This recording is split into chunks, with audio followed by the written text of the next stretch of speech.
Why are you reporting your husband? The husband is your crown. You should be able to respect your husband. I, for one, have been told to be submissive. And I have to pass that legacy to another person. I have to pass it to my daughter. I have to pass it to my siblings that are women. And the woman was asking a question. My mother knew I was going through violence. And she was even beating me.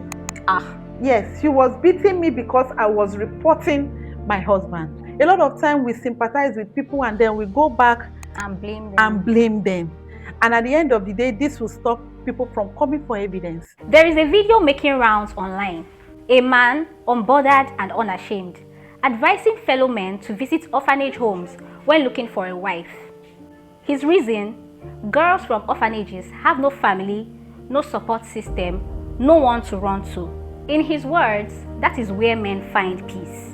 Not love, not partnership, peace. Through control, through vulnerability, through silence. And that mindset does not stay online. It can be seen around us on a daily basis. And that brings us to the question: from the festival ground to the Senate floor, how Nigeria normalizes violence against women. We are asking who decided the terms, why violence against women have been normalized, and at what cost.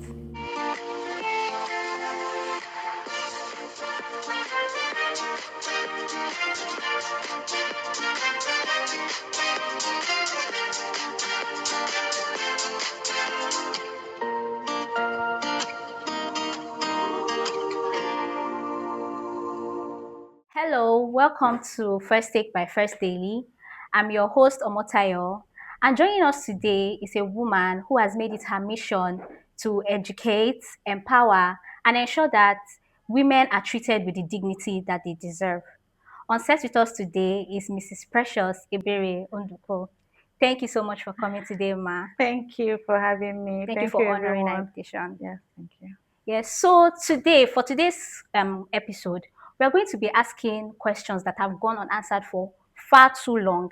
And today we are going to be dissecting these questions to unravel the truth. The government says that 30% of Nigerian women have experienced violence. And in the early 2025, there's been a 240% hike in femicide in Nigeria. How do we separate this situation? Like, how much of this situation is culture and how much of the situation is a system failure? Or do they work hand in hand to create this femicide situation in Nigeria? All right, thank you so much once again for Thank you, having Ma. me. And yes, so the statistics speaks for For itself. itself. Yeah. Yeah, so when you have a lot of women being abused, going through issues of sexual and gender-based violence in the country, just like you have mentioned what the statistics is saying. But then we really cannot separate it from culture and system because culture is about what people believe is right. And then the system is about what we then punishes, what the society punishes. Mm. So when you look at the issue of violence that's been going on, you will know that women over time have been told to keep quiet, told to endure violence, told to, it's family matters. Sometimes when you go to the police station and you hear, is it not family matters? Go and settle Not it settle it at home. at home. Why are you reporting your husband? The husband is your crown. You should be able to respect your husband. At the end of the day, you discover that these are the issues that keeps coming back to the society to say, to lead to this femicide of a thing that you just mentioned, to lead to death, to lead to violence. Because when a woman keeps quiet for so long, I used to tell them in my office that, okay, you are pushing someone to the wall. What do you expect when the person gets to Yes, the that wall war. and can no longer progress? The person has to turn back, and at the point of confronting you, things go wrong. So, yes, patriarchy is cultural and it's also The the system system. is also a part of Because the system. over time, men have been told that you are in control. You Mm. should lead. A man should lead. And at the end of the day, this seep into the system. It is what we bring into the courtroom because this is who we are. This is who we have been groomed. You see us bringing it into courtroom. You see us bringing this belief system into religion. You see us bringing it into different systems. different organizations, because over time, this is who you have been groomed to To be. be So you can't really separate culture mm, and the failure of the of the system. system. Yes, So you you're can't. telling us now that they work hand in hand to create Yes, this femicide yes. situation. So years after justice for Owa, the whole justice for Owa situation, there has still been no conviction till date. Does our culture of silence and victim blaming run so deep that it's hard to get justice for victimized women in Nigeria?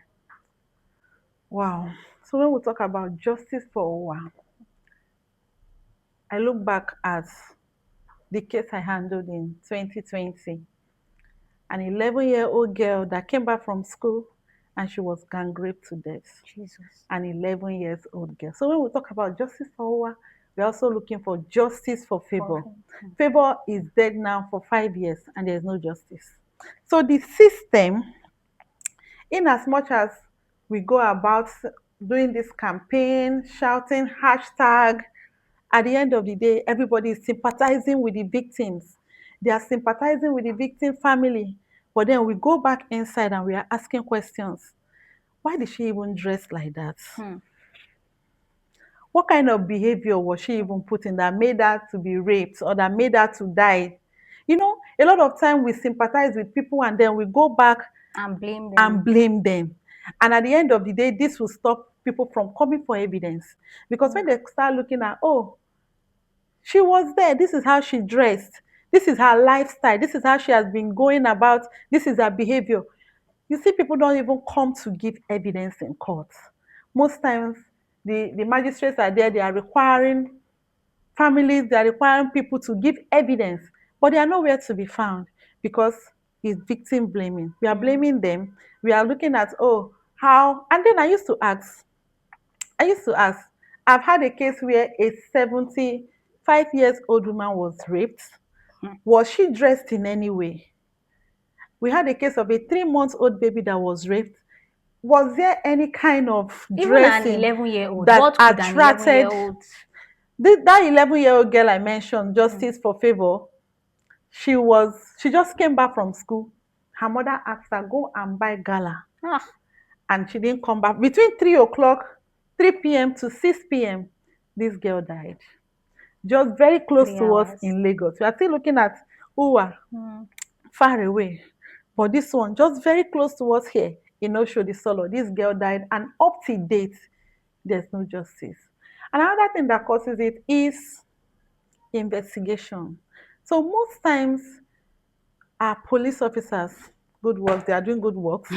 But then you find out that when this happened, there's a whole lot of things that had to go on. A trained police officer will know how to preserve evidence. But when the evidences are already being tampered with at the scene of crime, it becomes very difficult to give justice. So because there has to be a proof. It has to be proven beyond every reasonable doubt that this person has committed crimes. But the evidence that is there, if the evidence is not pointing to the people that are accused, how will you give justice? So at the end of the day, there's a whole lot of system that has to come into play if the government is willing to tackle the issues of sexual and gender-based violence in Nigeria. We can actually Fight it. fight it.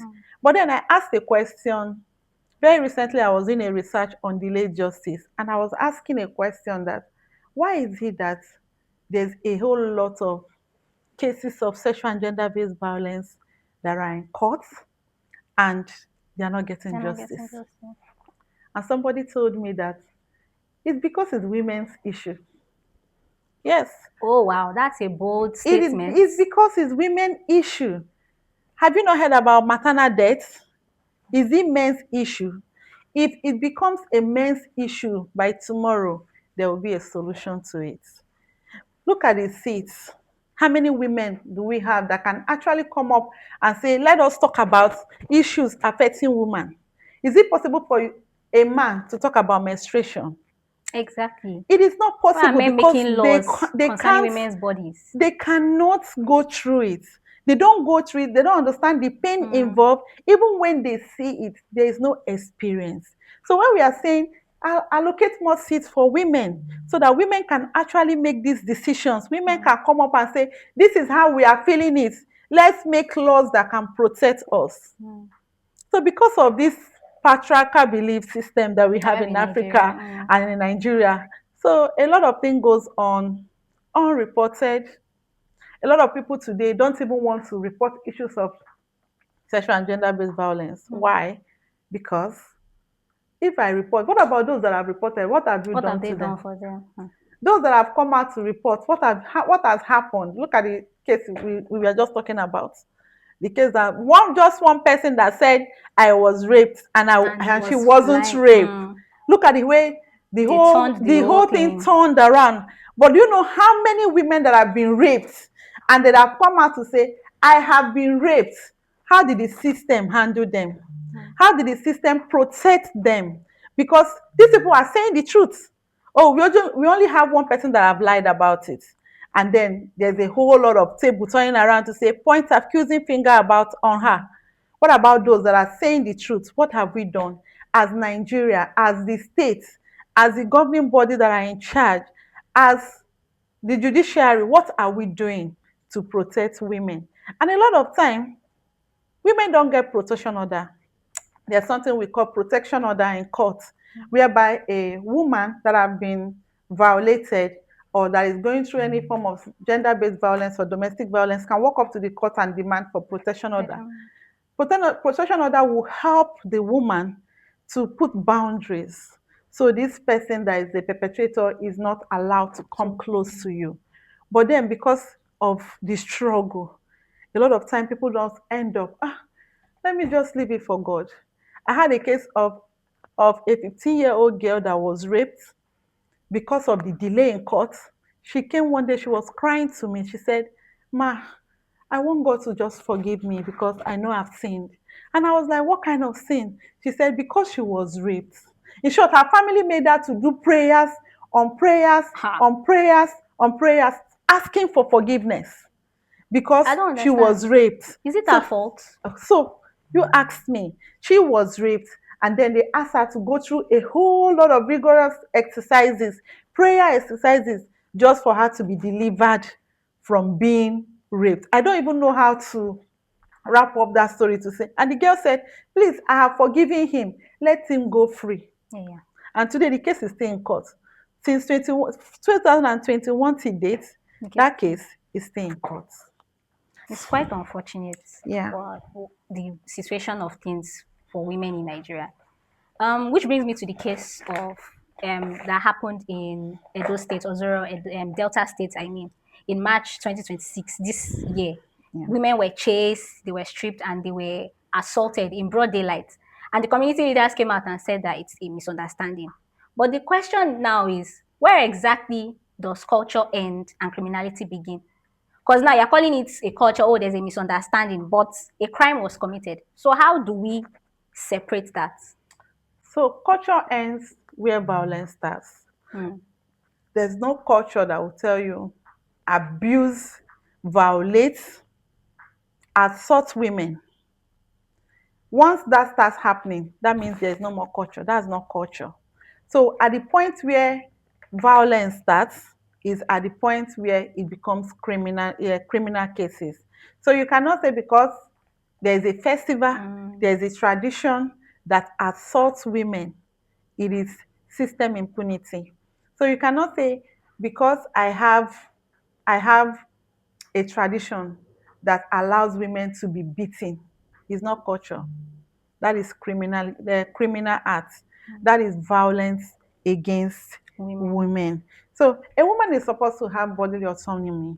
I can be able to decide this is how I want this is what I want to do with my body.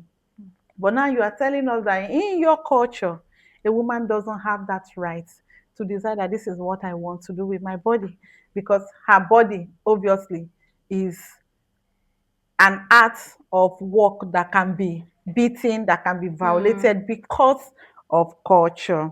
It is a criminal conduct for you to say your culture allows women to be beaten. It's a criminal conduct. Regarding the case of having women in seats of power regarding women's rights, I would like to go to the case of Senator Natasha. She's one of our representation as women in the Senate floor. And she spoke up about harassment. She spoke up about being harassed. And after she did that, she lost her seat, lost her security. She was even harassed physically and online. What does that tell us about how institutions protect abusers and punish women for daring to speak up? So the case of Natasha, I want to start by saying we have a safeguarding policy that allows survivors of SGBB to speak up when there are issues happening within an organization. And then this is an organization where Natasha sits is an organized system. And one of the things we do when we do trainings is that we are asking women, we are asking members, community members, is this a myth to say reporting issues of sexual and gender-based violence ends career? And then so you have some people who say, yes, it ends career. Once you report, it ends your career. Is that what the system wants to support? Is this what the system wants to support, that women should be silenced? Because what has happened to Natasha sends a lot of unspoken messages to women in public spaces, to women in a whole lot of places, that if I suffer sexual and gender-based violence issue and I report this thing, Would I I can get lose justice? I can lose my career. Yeah. And at the end of the day, I won't even have justice. Justice. So it's a message that women all over the world should stand up at this point to be able to say reporting issues of sexual and gender-based violence should not end my career. That I've been violated in a space where I work, I should walk up to anybody to say I have been violated and my rights should be protected. Because we don't have a system that prioritizes women's Women's- feeling. We don't have that system. And at the end of the day, you are told to keep quiet. You are told to endure.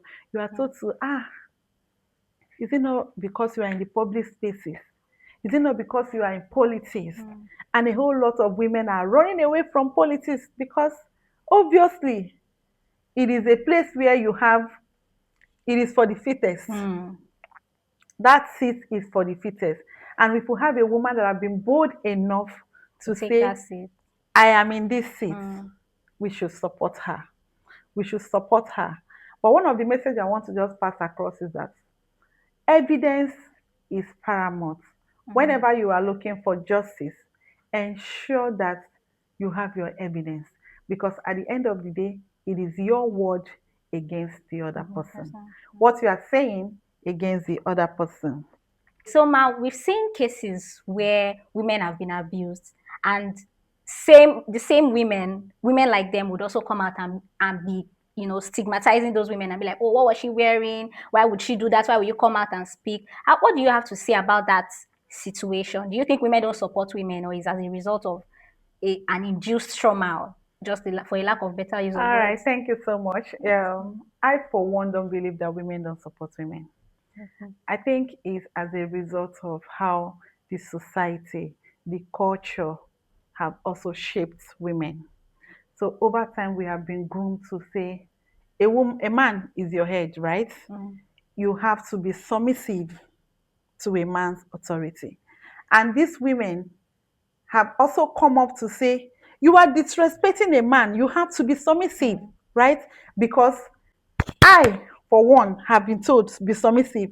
And I have to pass that legacy to another person. I have to pass it to my daughter. I have to pass it to my siblings that are women. As you are getting married, I remember when I was getting married, my father told me, you see this house, I don't have a space for you any longer. This is my father telling me in the presence of my mother. My mother did not say, no, she has space. Because over time, my mother has been groomed to say, once married, forever married. Once married, remain there. Be patient with your husband. No matter what is happening in that home, just endure. So you see women coming to say or blame a victim of sexual and gender-based violence that is a woman because why did you go and report? Don't you know it's the head? Don't you know that this will happen? You are not expected to report. You are supposed to follow the system. Mm. So when you start saying, "Oh, I don't, I want to change this system," they will be like, no, now this is not women is known to be. A woman is known to be under while the men leads. So at the end of the day, those women don't know any better, Mm. right? They what they know currently is what they feel is the best. Okay, I am supposed to be the head.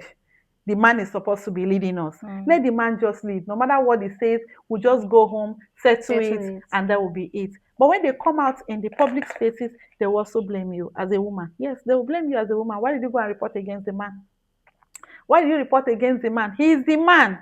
Be Mm. patient with them. So the women don't know any better. Don't I know was any in a better. meeting and we were having a safe space for women that have been violated. We have a safe space where they come together, they learn coping strategies, they're able to relate with trauma and how to deal with trauma. And a woman was asking a question. My mother knew I was going through violence and she was even beating me. Ah. Yes, she was beating me because I was reporting my husband.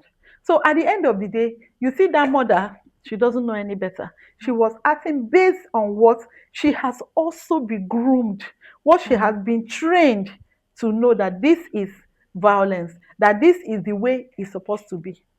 So she's not saying you are not, you, of course, you have been beaten, right?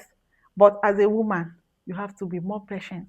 You have to endure because of your children. Mm. We had a case of a boy that came into the center and said, "Come and save my mother.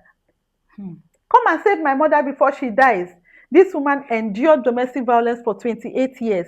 It is her son that was 28 years that came to report that, "Come and save my mom." Mm. And when we brought the woman into the center, we were asking, "Why did you stay this long? You know this man has been beating you from the day you got pregnant. He's been abusing you. Why did you stay this long?" She said, "It is because of my family. I cannot go back to my family. And also because of my children. I want my children to grow up." So most time you see women taking a whole lot because the system has told them, Mm. stay, don't speak up, endure it, and then we normalize it and make it a Oh culture. God. Thank you so much for sharing that, ma. Yeah. So we've seen widowhood rights, bride price, female genital mutilation, all defended as culture. But these same practices are also criminalized under the VAPP Act, but they are still happening currently in Nigeria. So the question now is, how do we challenge these harmful practices without being shut down as anti-culture? Because you know when we come out and say, "Oh, this practice is not right," the elders would come out and say, "Oh, what are you trying to do? Are you trying to challenge the culture? Is that not what we have been doing it since our father's time?" So how do we challenge these harmful practices without without being identified as, "Oh, these people are anti-culture"? Thank you so much for that question. So when we Mhm. talk about widowhood rights, when we talk about the Female. violence against person prohibition law, what is there protecting women? So I want to say that protecting women, women's dignity is not an Culture. anti-culture. We are not fighting the culture when we are protecting women. So when you say there's issues of widowhood rights, there's FGM, most times actually it's because people don't actually know what these things means Mm. and they don't have like a deeper understanding of the consequences that happens because of FGM.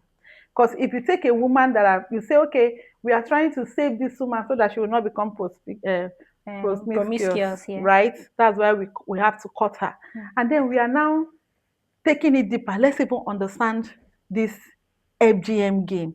You discover that most men that are married, living with their wives, are even now against FGM. Why? Because their wives are no longer interested in sex most of Mm. the time.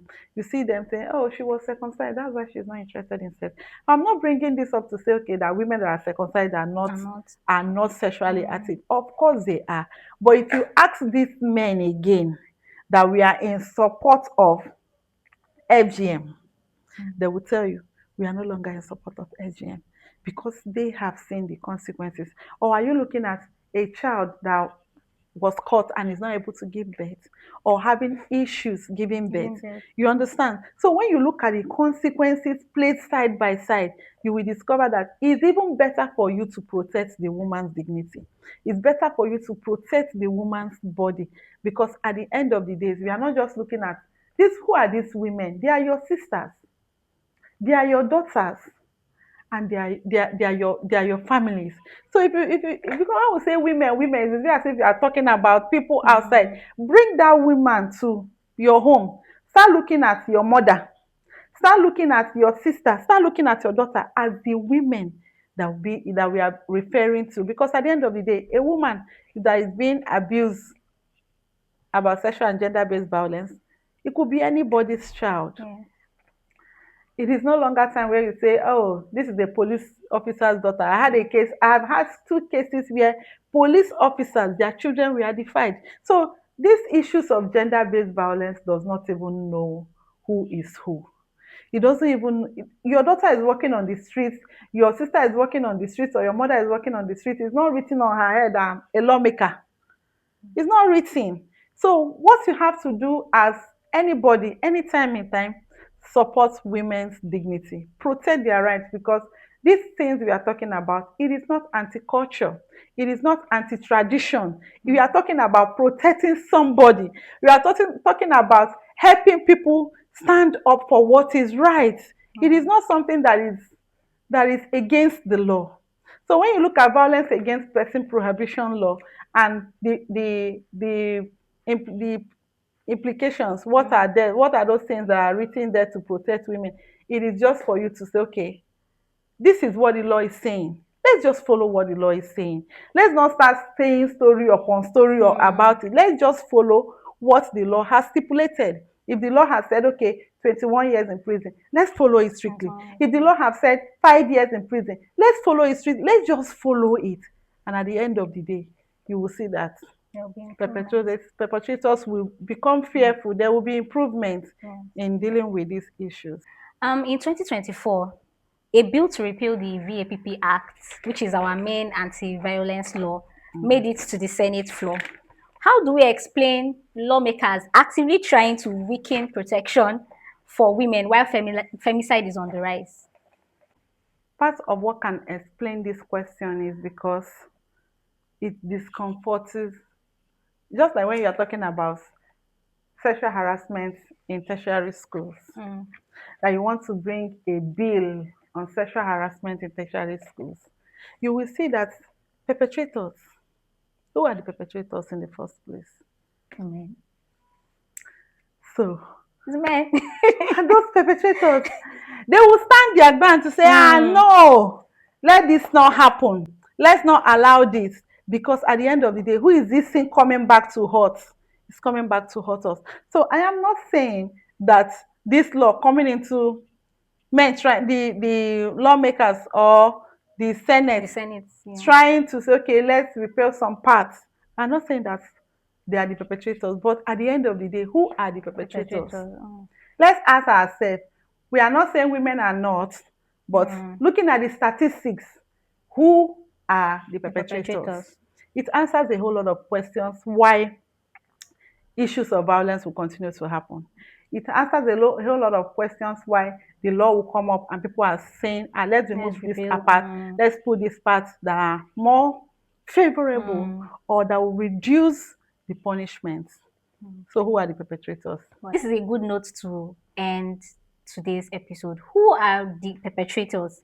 If you check the statistics happening today in Nigeria and you ask yourself the question, like, who are really the perpetrators? I feel like you would be able to find answers to those questions that have been pondering your mind over time. A huge appreciation to you, Ma. Thank you, Mrs. Unduku, for honoring our invitation and sharing golden insights into the situation of femicide in Nigeria. We really appreciate you honoring our invitation, Ma. Thank you so much. Yes. Thank you. Yes. Thank you for having me. Thank you so much, Ma. So if you enjoyed today's episode, please do not forget to like, share, subscribe, and comment your opinions in the comment section below. Also, do well to follow Mrs. Unduku on all our social media platforms to learn more about women's rights and female femicide problems in Nigeria. Thank you so much for joining us on today's episode. See you same time next week. Have a good day. Bye.